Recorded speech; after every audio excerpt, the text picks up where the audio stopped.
నమస్కారం. ఆలోచన అమృతానికి స్వాగతం, సుస్వాగతం. మొత్తానికి అనుకున్నంత అయింది. ఇరాన్ అమెరికా చర్చలు విఫలమైనాయి. అమెరికా ఉపాధ్యక్షులు ఇస్లామాబాద్ వేదికగా ఇటుపక్క అమెరికా తరఫున చర్చల్లో పాల్గొన్నాడు. అటుపక్క ఇరాన్ అధికారులు, ఇరాన్ స్పీకరు, రక్షణ శాఖ అధికారులు వాళ్ళందరూ అట్టించి పాల్గొన్నారు. పాకిస్తాన్ మధ్యవర్తిత్వమా లేకపోతే కేవలం టేబుల్ ఇచ్చి కూర్చోమని వాళ్ళు మాట్లాడుకోమన్నదా? ఈ రెండు కూడా సందిగ్ధమే. కనుక ఆ మధ్యవర్తిత్వం పూర్తి మధ్యవర్తిత్వం కాదు, పూర్తిగా పట్టించుకోకుండా ఉండలేదు. మొత్తం మీద ఇస్లామాబాద్ వేదికగా జరిగిన చర్చలు మొదటి రోజే బెడిసికొట్టినాయి. మా డిమాండ్లు అమెరికా ఇరాన్ అంగీకరించలేదు కనుక మేము చర్చల నుంచి వైదొలుగుతున్నాము అని టేబుల్ నుంచి మొట్టమొదటి తెచ్చింది అమెరికానే. జేడీ వాన్స్ ఆయన స్టేట్మెంట్ ఇచ్చిండు. మా డిమాండ్ ఇరాన్ అంగీకరిస్తలేదు కనుక మేము వైదొలుగుతున్నాం అని ప్రకటన చేసింది జేడీ వాన్స్ అమెరికా. అంటే ఫస్ట్ ఈ చర్చ నుంచి వైదొలిగింది అమెరికా మాత్రమే, ఇరాన్ కాదు. ఏకపక్షంగా మేము వైదొలుగుతున్నాం అన్నది. కాకపోతే ఇవాళ డిమాండ్ అంగీకరించకపోతే రేపు ఏం చేద్దాం, కొంతవరకు టైం ఇద్దాం అనుకోకుండా కేవలం ఒక రోజులో 4-5 గంటల చర్చలోనే మొదలే తాను లేచిపోయిన వాడే మొదలు తప్పు అంటున్నాడు. చర్చలు కూర్చున్నప్పుడు ఆ ప్రతిపదిక ఉన్నప్పుడు ఓపిక ఉండాలి. ఇప్పుడు కాకపోతే ఒక గంటకు రేపు ఎల్లుండి 15 రోజులు టైం ఉంది కదా, చేస్తామనే అవకాశం ఉండాలి. ఉంటే నష్టం లేకుండే. కానీ అది చేయకుండా అమెరికానే ఏకపక్షంగా ఈ చర్చల నుంచి మేము వైదొలుగుతున్నాము అని ప్రకటన చేసింది. కనుక తప్పు ఇటువైపే ఉంటుంది. రెండోది ఏంటంటే మొదలు మన ఇరాన్ పెట్టే షరతులు అయితే ఉన్నాయి కదా, వాటి చూసే వచ్చింది కదా. చూసి వచ్చినప్పుడు అమికబుల్ సెటిల్మెంట్ ఎట్లా చేసుకోవాలి, ఆ డిమాండ్లలో ఏది సహేతుకము ఏది అహేతుకము చర్చ జరగాలి, అది కదా. కానీ మొత్తం ఈ డిమాండ్లో ఒప్పుకోము అని వీళ్ళు మొండికేసి కూర్చుంటే ఏమైంది, మొదటికే వచ్చింది అంటున్నాను. మనం పరీక్షకు పోతాం. పరీక్షలో మనం ఏం చేసి బాగా చదువుకొని పోతాం. సంవత్సరం అంతా చదువుకొని 3 గంటలు రాయాలి. మనం ఏం చేస్తాం, మొత్తం ప్రశ్నపత్రం చదివి జనరల్గా ఆ క్వశ్చన్ పేపర్ అనేది రాసి ఉంటుంది. మొదలు ప్రశ్నలు చదవండి. ప్రశ్నలు చదివి అర్థం చేసుకొని అందులో మనకు మంచిగా వచ్చిన ఆన్సర్తో ఆ ప్రశ్న మొదలు పెడతాం. ఏదైనా మొదలు పెట్టవచ్చు కదా. అట్లానే ఈ మొత్తం చర్చలలో 15 అంశాలేమో అమెరికా పెట్టింది, 10 అంశాలు ఇరాన్ పెట్టింది. ఈ 15, 10, 25 కలిపి కూర్చొని ఏం చేయాలంటే ఇద్దరికి అమికబుల్ సెటిల్మెంట్ ఎక్కడ మొదలవుతుందో అక్కడి నుంచి మొదలు పెట్టాలి. ఇక్కడి నుంచి కింది టిక్ చేసుకుంటూ ఇద్దరికి అంగీకరించిన అంశాలు మొదలు పెట్టుకుంటే అప్పుడు తెగని పంచాయతీ కాకుండా ఉంటుంది. పంచాయతీ తెగే పరిస్థితి ఉంటుంది. ఎక్కడికైతే పీఠముడి అంశాలు ఉందో తర్వాత సేకరించాలి. కానీ ఏమైందంటే మొదలే మన పాకిస్తాన్ తప్ప లేకుంటే ఇరు దేశాలు తప్ప అక్కడ ఏం జరిగిందో మనకు తెలియదు. కానీ మొదలు పీఠముడి అంటే అంశాలు మాత్రమే చర్చకు వచ్చినాయి. దాంతో ఏమైంది, ఆటోమేటిక్గా కాదన్నట్టు అయిపోయింది. మొహం చూడకుండా ఆ వీళ్ళిటు వాళ్ళట్టు అయిపోయింది. కేల్కతం దుకాణం బంద్. కానీ దుకాణం బంద్ అయిన చర్చలకే అసలు దుకాణం మొదలు అట్లాగే ఉన్నది. అసలు రావణ కష్టం తగులుతూనే ఉంది. ఇప్పటికే 10,000 మంది సైన్యాన్ని ఇరాన్ ముంగిట, ఇరాన్ చుట్టుపక్కల అమెరికా నిలిపింది, చూస్తున్నాం మనం. రెండవది ఏం చేసింది, భూతల దాడి చేస్తామని అమెరికా హెచ్చరిస్తుంది. ఇంకోటి, చర్చలకు కూర్చోకముందే అమెరికా దుందుడుగా 2-3 మాటలు మాట్లాడింది. దాని ప్రతిగా ఇరాన్ కూడా మాట్లాడింది, కాదంటే. కానీ మొదలు మాట్లాడింది ఎవరు? ఇప్పుడు చర్చలకు కదా మొదలు టేబుల్ మీదకి లేచిపోయింది అమెరికా. ఎట్లా అంటున్నానో అప్పుడు కూడా అమెరికా అధ్యక్షుడు ట్రంప్ చర్చలు మొదలు కాకముందే మీ దాట తీస్తాం, చర్చలు కనుక సఫలం కాకపోతే మళ్ళీ యుద్ధం ఆగదు, మంచి హార్మోజ్ జలసంధిలో మాకు వాటా ఇవ్వాల్సిందే, టోల్ వసూలు చేయాల్సిందే, లేకపోతే హార్మోజ్ జలసంధిని గంటలు విడిపిస్తాం. మళ్ళీ అదే అవాకులు చవాకులు పేలిండు. అంటే చర్చలో కూర్చున్నప్పుడు మళ్ళీ ఇట్లాంటి ప్రకటనలు చేయొద్దు కదా, యుద్ధాన్ని నినాదాలు చేయొద్దు కదా, రణ నినాదాలు చేయొద్దు కదా. మరి రణ నినాదాలు చేసుకుంటూ రణమాపాలని ఎట్లా వచ్చినట్లు లెక్క? అంటే ఇది చెడిపోవాలని కోరుకుంటున్నాం, చెడిపోతే మళ్ళీ యుద్ధం చేస్తామనే కదా. ఇంకా అమెరికా ప్లాన్ ఏంటంటే మొదటి నుంచి కూడా ఈ మొన్నటి 10 రోజుల గ్యాపు, 24 గంటల వాయిదా, ఇవన్నీ ఏంటంటే కావాలని ప్రపంచానికి చెప్పడం కోసమే ఉపయోగించుకున్నది. రెండోది ఏంటంటే 45 గంటలు గడువు ఇచ్చిన తర్వాత 1 గంటన్నర ముందే వెనుకబోవడానికి కూడా కారణం ఏంటంటే వే అవుట్, అంటే ఎదురు తిరగడం చూస్తాం అనుకుని అనేక మాటల తూటాలు విడిచింది, చేతలు కూడా చూపించింది. చేతలు చూపిస్తే కూడా ఏం చేసింది, అమెరికాకు విమానాలను ఇరాన్ కూల్చేసింది. చూసినాం కదా, 2 విమానాలు కూల్చేసింది.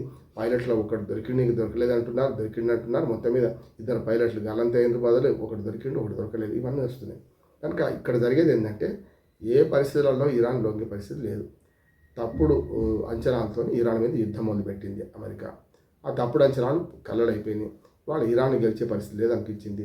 అసలు ఏ యుద్ధంలో ఇరాన్ గెలిచింది కనుక, అమెరికా గెలిచింది కనుక, ఆనాటి నుంచి ఈనాడు దాకా వియత్నాం నుంచి మొదలుకొని మనకు సద్దాం హుస్సేన్ చంపి ఇరాక్ మీద కానీ, తర్వాత ఆఫ్ఘనిస్తాన్ మీద కానీ చూస్తే ఏ యుద్ధంలో అమెరికా గెలవలేదు ఇప్పటి వరకు కూడా.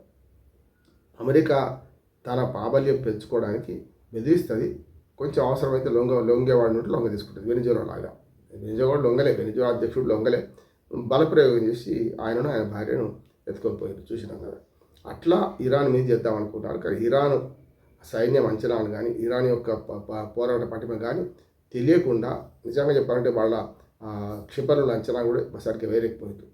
2000 కిలోమీటర్ల దూరం దాటదు వాళ్ళ అని అనుకుంటే అది దాదాపు 4000 కిలోమీటర్లు దాటి ఉన్న లివో గార్షియా మీద దాడి చేయగలిగింది. అంటే ఇరాన్ను అంచనా వేయడంలో ఇటు ఇజ్రాయెల్ కానీ, ఇటుపక్క అమెరికా విఫలమైంది. రెండవది ఏంటంటే ఈ యుద్ధం ప్రభావం చాలా ప్రపంచమే అంతపడుతుంది కనుక నాటో కూటమి దేశాలు కూడా అటు పక్కన అమెరికాకు మద్దతు ఇవ్వలేదు. అసలు అమెరికా ప్రజలే మద్దతు ఇస్తలేరు. అమెరికాలో ఉన్న తన అధికారులే, సొంత అధికారులే మద్దతు ఇస్తలేరు. అటువంటిది ఇంకెవరి మద్దతు ఇస్తారు? చైనా, రష్యా ఎట్లాగో వ్యతిరేకమైనది. ఏమైనా ఉంటే ఇండియానే అటు ఇటు కాకుండా కొంతవరకు మధ్యగా ఉంటుంది. అది పరుషంగా ఎక్కడ మాట్లాడతలేదు. దీనికి నిజంగా మాట్లాడకపోవడం కరెక్టా కాదా అనేది ఇప్పుడు తేలేదంటున్నాను నేను. యుద్ధ పరిణామాలు జరిగే క్రమంలో మంచిది చెడ్డని తెలుస్తుంది అనుకుంటున్నాను. సరే, మోడీ వ్యతిరేకులు ఇంకెవరో మాట్లాడేవాళ్ళు యుద్ధాన్ని ఎందుకు మాట్లాడతలేడు, ఇరాన్కు అనుకూలంగా ఎందుకు పోలేదు అట్లా. ఇరాన్కు అనుకూలంగా ఇప్పుడు మధ్యగా ఉండాలని మీరు అంటారు, ఇరాన్కి అనుకూలంగా ఎందుకు మాట్లాడలేదు, అధికమైనదని 4 రోజులు ఎందుకు లేట్ చేశారు అనే మాట వచ్చింది కదా. అందుకని ఇప్పుడు మోడీ వ్యతిరేకులేమో ఇరాన్కి అనుకూలంగా ఎందుకు మాట్లాడేది, ఇజ్రాయెల్కి అనుకూలంగానే ఉంది. మోడీ పోగానే తెల్లారి మర్నాడు యుద్ధం మొదలైంది, ఇజ్రాయెల్ పోయించింది తెల్లారి అని ఓ మాట అంటున్నారు. నేనేమంటున్నాను అంటే మన్మోహన్ సింగ్ కానీ, లేకపోతే ఇంకెవరు ఇవాళ ప్రధానమంత్రిగా ఉన్నా, లేకపోతే మనకు సోనియా గాంధీ కానీ ఇంకెవరు ప్రధానమంత్రిగా ఉన్నా ఇప్పుడు ఏమీ జరగకపోయేది ఇట్లాగే ఉంటుంది అంటున్నాను నేను. ఎందుకంటే అందుకనే కాంగ్రెస్ పార్టీ కానీ మిగతా ప్రతిపక్షాలు కానీ ఆలోచించేది, కమ్యూనిస్ట్ పార్టీతో ఆలోచించేది అంటే తాము అధికారంలో ఉంటే ఏం చేసేవాళ్ళు అది చెప్పాలి కదా. అంటే ఇరాన్తో ఏకపక్షంగా పోయి ఇరాను మంచిదే అని సర్టిఫికేట్ ఇస్తే మరి ఇజ్రాయెల్ ఊరుకుంటుందా? ఇరాన్ మనకు మొదటి నుంచి ఏమైనా సపోర్ట్ చేసిందా? ఎన్నడన్నా కూడా ఇజ్రాయెల్ ఇంకా సపోర్ట్ చేసింది. పాకిస్తాన్తో యుద్ధం వచ్చిన ప్రతిసారి ఇజ్రాయెల్ పూర్తిగా రష్యా కంటే ఎక్కువ కట్టరుగా మనం వెంబడి నిలబడ్డది. కానీ ఇరాన్ ఎన్నడ నిలబడ్డదా? అదే షియా ముస్లింలకు పాకిస్తాన్ మద్దతు చేసుకుంటూ పైన జమ్మూ కాశ్మీర్ సమస్య వచ్చినప్పుడు పహల్గాం దాడుల తర్వాత కూడా ఇరాన్ అడ్డగోలుగా మాట్లాడిందే మన మీద. అటువంటిప్పుడు ఆ ఇరాన్కి మద్దతు ఎందుకు చేయలేదని మాట్లాడే వాళ్ళకు అర్థం లేదనుకుంటున్నాను. ఓట్ బ్యాంక్ రాజకీయాల కోసం చేస్తే నేను ఎవడొద్దన్నాను. రెండోది, మోడీ మీద వ్యతిరేకత ఉంటే నేను ఏం చేయలేను. కానీ ఇది సరైనది కాదంటున్నాను. అందుకని ఇప్పటికి కూడా నేను అనేది ఏంటంటే ఈ యుద్ధం ఆగాలంటే ఇంకొక ప్రయత్నం కావాలి. ఈ ప్రయత్నం విఫలమైంది. ఈ ప్రయత్నం విఫలం కావడానికి పాకిస్తాన్ ఎంచుకోవడం వాళ్ళు తప్పు. ఎందుకంటే పాకిస్తాను అంటే ముస్లిం దేశం కనుక ఇరాన్కి అనుకూలంగా ఉంటుందని, ఇటుపక్క అమెరికాకేమో చైలా అంటే అమెరికా తాబేదారుగా ఉంటుందని తెలుసు అందరికీ. ఈ యుద్ధం ఈ మధ్యవర్తిత్వమో లేకుంటే టేబుల్ ఇవ్వడమో చూసే క్రమంలో ఈ ఖర్చు అంతా కూడా అమెరికా పెట్టుకుందని నేను అనుకుంటున్నాను. ఎందుకంటే అమెరికా సహాయం లేదు, ₹1 లేదు వాళ్ళ దగ్గర. అసలు జీతాలు ఆపుకున్నారు, 3 నెలల జీతాలు వాయిదా వేసుకున్నారు, జీతాలు తగ్గించుకున్నారు. అసలు పాకిస్తాన్ ఆర్థిక పరిస్థితి ఒక 2 దేశాల మధ్యన చర్చలు జరిపేంత ఆర్థిక స్థితి లేదు.